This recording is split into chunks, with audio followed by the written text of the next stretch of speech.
I agree with Nicole. It's a good thing I can't see you guys.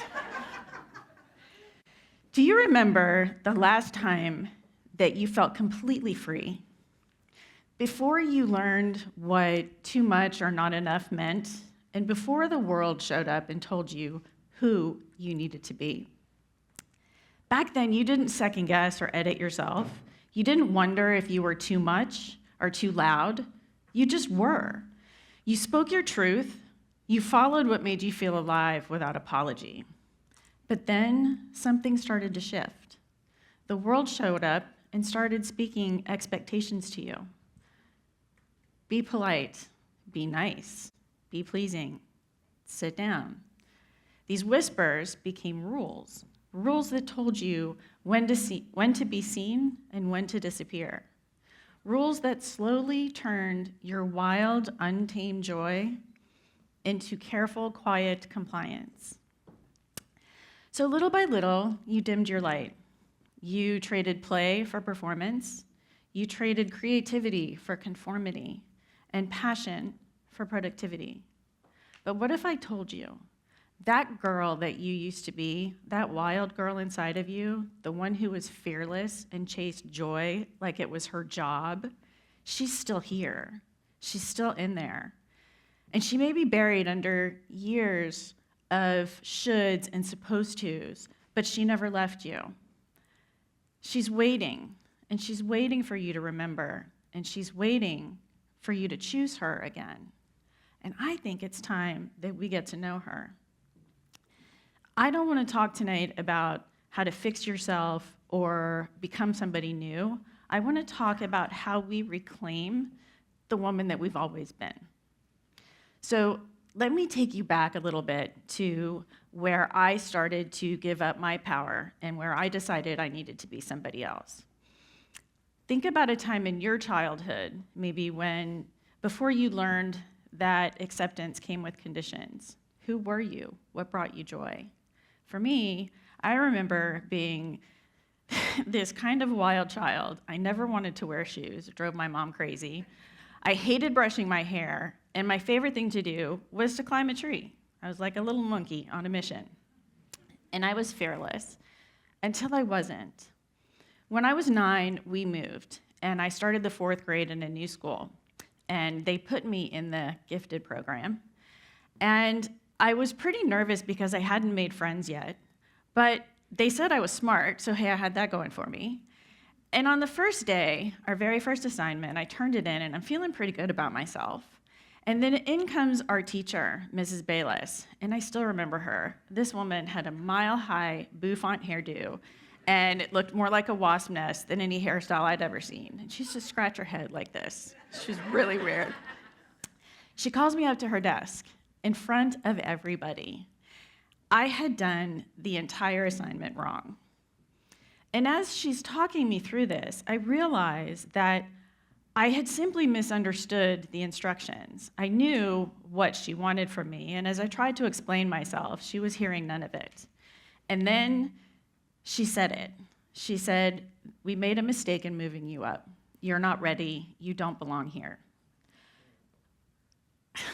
I couldn't breathe in that moment, and I was fighting back tears, and I just remember wanting the floor. I'm gonna get emotional now thinking about it. I wanted the floor to open up and just swallow me. And that moment changed me. It changed something inside of me, and that's where I decided that acceptance was more important than authenticity. One day, I'm climbing trees and hanging out, and I'm unstoppable. And the next day, I am carefully calculating every move I make to make sure that I get it right, so I never have to feel that shame again.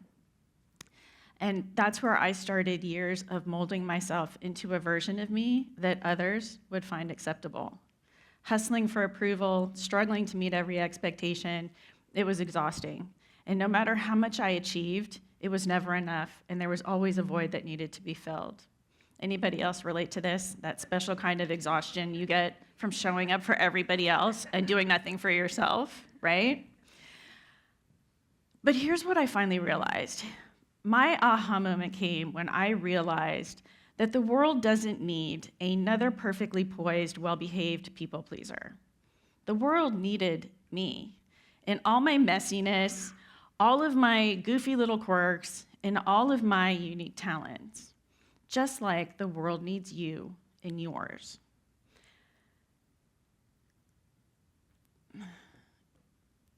And maybe you already know this, but knowing this isn't enough. Knowing this is not going to set you free. Action will. The action of making a choice, and that choice is choosing you. And I get it. Choosing you isn't always easy. It feels icky. It feels selfish. And it's uncomfortable, and it shakes things up. Choosing yourself means learning to sit in the discomfort of being misunderstood. It means unlearning years and maybe decades of conditioning that taught you that your value comes from what you do and not from who you are. Choosing you isn't just a mindset shift, it's a revolution. And this revolution has consequences, so be prepared. Because once you start down this path, there's no going back. You'll stop waiting for permission, and you'll trust yourself instead of second guessing. And instead of asking, am I good enough? You'll start asking, is this good enough for me? You'll attract people who respect you for who you are, not who they expect you to be. And most importantly, you'll stop proving your worth and you'll start owning it. So this is that moment. The moment you stop waiting for somebody else to see you, to validate you, to choose you, and you make the decision to do it for yourself. So I know what you're thinking. This is great, but how do we do this? I'm glad you asked.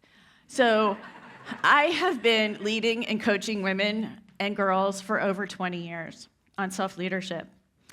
And I've learned a few things, and I've taken some notes. So I have 3 simple but very powerful steps that you can take to implement this in your own life now. And the first one, and this is the most important, if this is the only thing you take away, you'll be in good shape. It's awareness. Turn off the autopilot of your life and look around. Are you living by your values or just going through the motions? Look at your habits and your priorities because they'll tell you a story. Ask yourself, why am I saying yes to things I secretly resent? Why am I showing up for things I really don't want to go to? And why does my phone get recharged every night, but I'm running around overly caffeinated on 2%? Awareness is the first step to change because you can't change what you can't see. And once you see it, you can't unsee it. Number 2, set yourself some firm boundaries. This is not about being selfish. Boundaries are the highest form of self-love and self-respect. Think of them as guardrails that keep you from driving straight into burnout. And let me tell you, I am still learning that clear boundaries mean fewer unnecessary obligations and fewer moments of me being a grumpy, overextended human. The third step is embodiment. Choosing yourself is not a one and done. It is an identity that you build one decision at a time. It's in the moments where you honor your truth instead of silencing yourself, where you trust yourself even when doubt feels a little bit easier. And when you stand tall in who you are, knowing that the right people will celebrate you and the wrong ones, well, they'll see themselves out.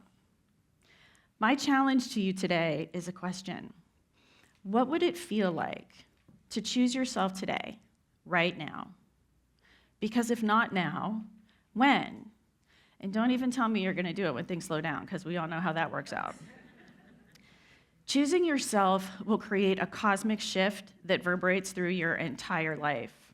The ripple effect of this, it is so much bigger than just you. When you choose yourself, you become a stronger leader, a better parent, a more present partner, and a more loyal friend. You are kinder and more compassionate, not just to others, but to yourself. You inspire, and you light a path for others to follow you. Because guess what? Our next generation is watching us, and they're learning from our examples. And we owe it to them to become the women that we needed as girls. So the choice is yours, and the question remains, are you ready to take it? Thank you.